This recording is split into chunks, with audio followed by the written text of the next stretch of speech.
Hi,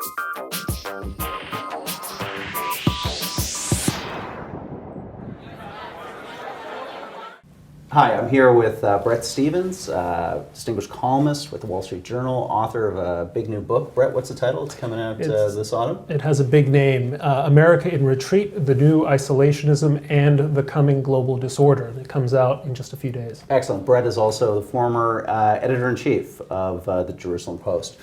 I want to talk to you about tonight's debate. Your critics are going to say to you this evening that, look, the world's a messy place. Mm-hmm. This president inherited a legacy from George W. Bush. You're being too tough on him. Come on. You're not being the realist. Every president inherits a messy legacy. Reagan inherited a messy legacy from Carter. Nixon inherited a messy legacy from Johnson. Franklin Roosevelt certainly inherited a very messy legacy from Hoover. And the mark of a great president isn't the legacy he's dealt, it's his ability to shape and define an agenda and to meet the goals that he sets for himself at the beginning of his term. So think about what those goals were for President Obama. We were going to defeat al-Qaeda. We were going to get out of the dumb war in Iraq, and we were going to win the war that had to be won, I think I'm quoting him verbatim, in Afghanistan. We were going to reset relations with Russia. We were going to mend frayed ties with our European partners, our North American, Latin American partners. This was a president who promised a great deal. And by the way, climate change was another, action on climate change was another promise, stopping Iran's nuclear program. The list goes on and on. Think about where we are today. Not one of those goals is even close to being achieved. On the contrary, we've moved in the opposite direction. We've reset relations with Russia to 1956. Al-Qaeda, if it's on a path to defeat, it's an awfully long path. A RAND study just came out not long ago pointing out that the number of jihadists in the world doubled between 2010 and 2013. So on and on. So yes, every president inherits a situation, and every president has to deal with events. And I'm not making an argument that Obama could have perfect command of events and that everything would go his way. But there's a consistency of failure here that is almost unprecedented among recent US presidents. And what's to blame for that? Is this something particular to his strategy, this idea of the limited use of force, a hesitancy towards intervention? In other words, do you think it's the lack of a more muscular foreign policy that's to blame? Well, I think part of the problem, and here I'm quoting my colleague and opposite number, Anne-Marie Slaughter, wrote a column not long ago about Syria, in which she said that this is a president who meets bullets with words.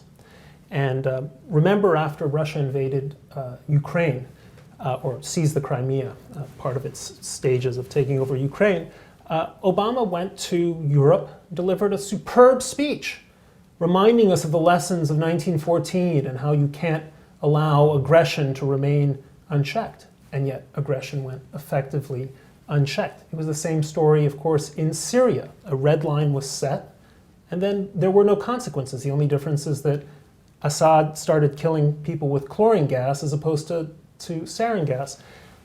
What we have is a world in which our foes, America's foes, the foes of the West, don't think that the American threats are credible. And we have friends who don't believe the assurances are credible. And that's a dangerous world in which to live, because it means that your foes are going to take advantage of you, and take advantage of you, by the way, sooner rather than later, knowing that Obama has just 2 years to go in office. And our friends might start freelancing their foreign policy. Just one example. You know, we talk about the possibility of an Israeli strike on Iran. But what if Saudi Arabia concludes that the US isn't serious about stopping the Iranians and tests or fields a nuclear arsenal of its own? They can do it. Do we really want a Middle East where the Saudis also have a bomb? This is how Obama makes the world dangerous.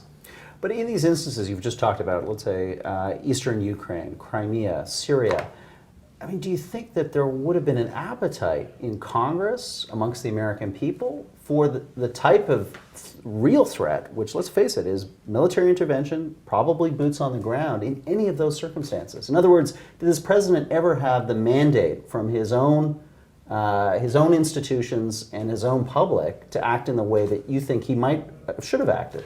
Well, I think there's no doubt that to some extent the president's opponents in Congress, Republicans, have participated in what I think are some of these debacles, not least the broached or the broken red line in Syria. Nonetheless, it's true in American politics that Americans typically expect their presidents to lead. It's not the same as domestic politics where a president has to attend to what the polls say.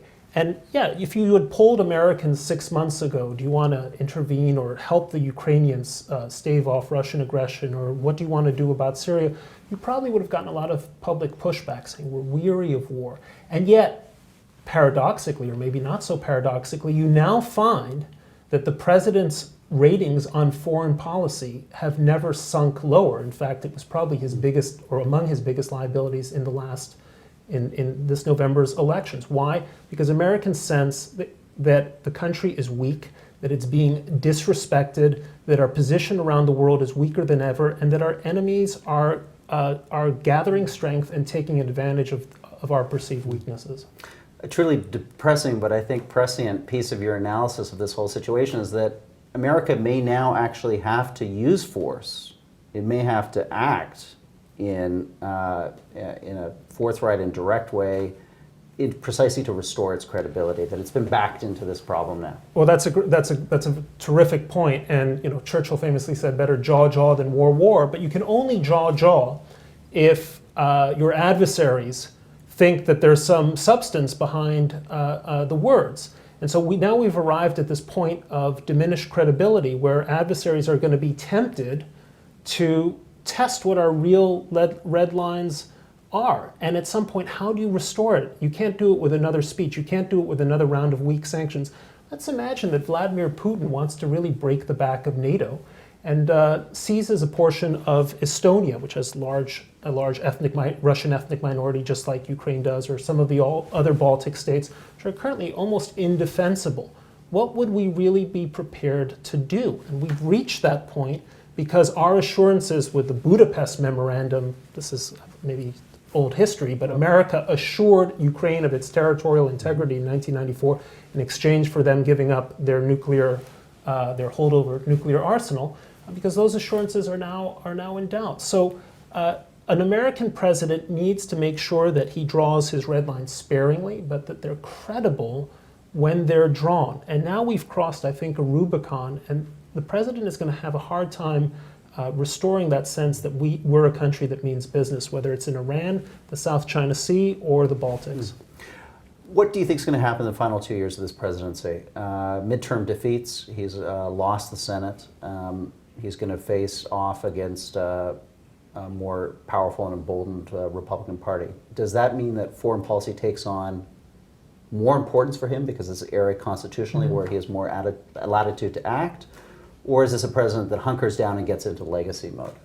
Well, I hope it's the latter. I hope he decides that 2 years of constructive bipartisanship will do the history of his presidency some good. And there are things that he can do that would be fantastic, like really push a trade partnership across the Pacific, the TPP, which has been sort of dormant on the agenda, or more relevant to what we're discussing, if there is a failure to reach an agreement with Iran in November, or the deal is unacceptable, that he adopt what Congress was trying to do earlier this year, which was reimpose real sanctions with teeth on the Iranians, so the Iranians are put to a fundamental choice. They can have a bomb or they can have a regime, but not both. And that would generate, I think, a great deal of bipartisan support.